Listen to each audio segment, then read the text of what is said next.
khi anh đang buồn chỉ cần trông thấy em là trong anh như tan đi những muộn phiền.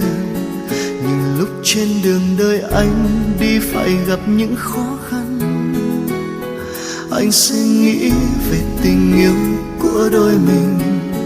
Nhiều lúc anh hay trêu đùa làm trò vui với em, là thật ra anh luôn mong em yên bình. Và có những điều gian nan anh phải cố che giấu đi, giọt nước mắt vì tương lai của đôi mình. Hạnh phúc một ngày sẽ đến, anh vững tin vào điều ấy. Vì bên anh rất ấm áp đôi vòng tay này.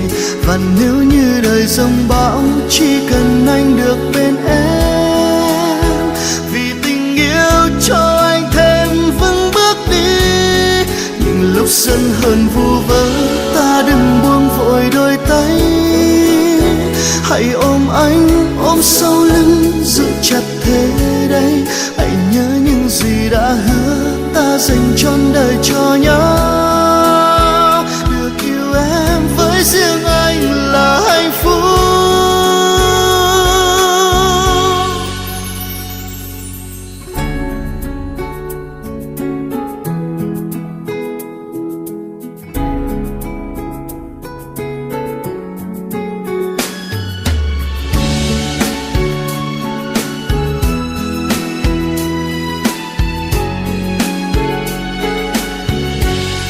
Nhưng lúc khi anh đang buồn chỉ cần trông thấy em là trong anh như tan đi những muộn phiền. Nhưng lúc trên đường đời anh đi phải gặp những khó khăn, anh sẽ nghĩ về tình yêu của đôi mình. Nhiều lúc anh hay trêu đùa làm trò vui với em, là thật ra anh luôn mong em cười vui. Và có những điều gian nan anh phải cố che giấu đi, giọt nước mắt vì tương lai của đôi mình. Hạnh phúc một ngày sẽ đến, anh vững tin vào điều ấy. Vì bên anh sẽ ấm áp đôi vòng tay này. Và nếu như đời giông bão, chỉ cần anh được bên em. Vì tình yêu cho anh thêm vững bước đi. Những lúc giận hờn vu vơ, ta đừng buông vội đôi tay. Hãy ôm anh, ôm sau lưng, giữ chặt thế đây. Hãy nhớ những gì đã hứa, ta dành trọn đời cho nhau. Được yêu em với riêng anh là hạnh phúc. Hạnh phúc một ngày sẽ đến, anh vững tin vào điều ấy. Vì bên anh rất ấm áp đôi vòng tay này. Và nếu như đời giông bão, chỉ cần anh được bên em. Vì tình yêu cho anh thêm vững bước đi. Những lúc giận hờn vu vơ, ta đừng buông vội đôi tay. Hãy ôm anh, ôm sau lưng, giữ chặt thế đây.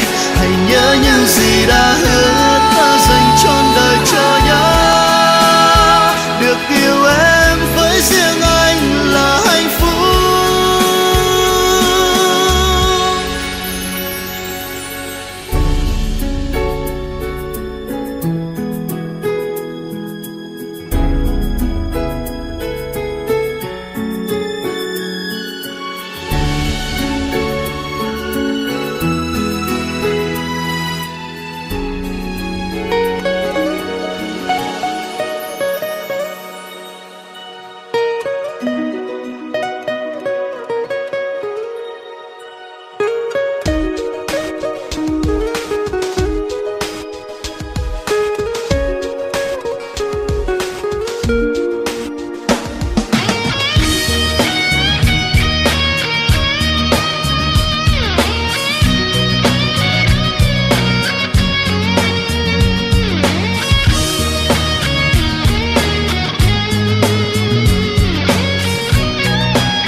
nào ánh mắt ta trao nhau lần đầu, nụ cười em đã khắc sâu trái tim của anh.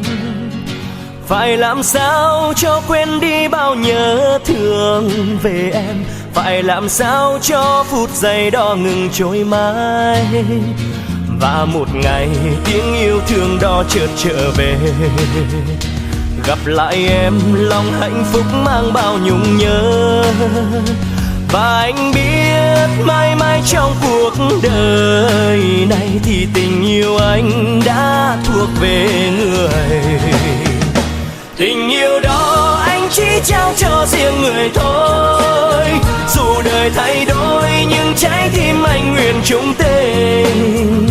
Người có biết khi xa em trong lòng nhớ thương đêm từng đêm, cầu mong sao cho chúng ta không rời xa nữa.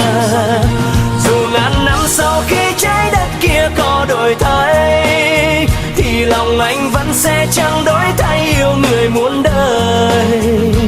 Mùa đông giá rét sẽ ấm nồng có em kề bên, tình anh và em sẽ không phải mơ qua ngàn sóng gió.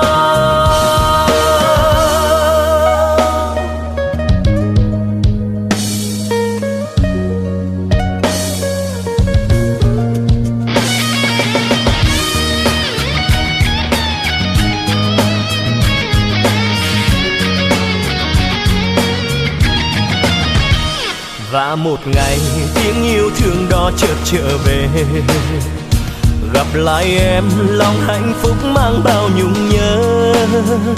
Và anh biết mãi mãi trong cuộc đời này thì tình yêu anh đã thuộc về người. Tình yêu đó anh chỉ trao cho riêng người thôi, dù đời thay đổi nhưng trái tim anh nguyện chung tình. Người có biết khi xa em trong lòng nhớ thương đêm từng đêm, cầu mong sao cho chúng ta không rời xa nữa. Dù ngàn năm sau khi trái đất kia có đổi thay, thì lòng anh vẫn sẽ chẳng đổi thay yêu người muôn đời.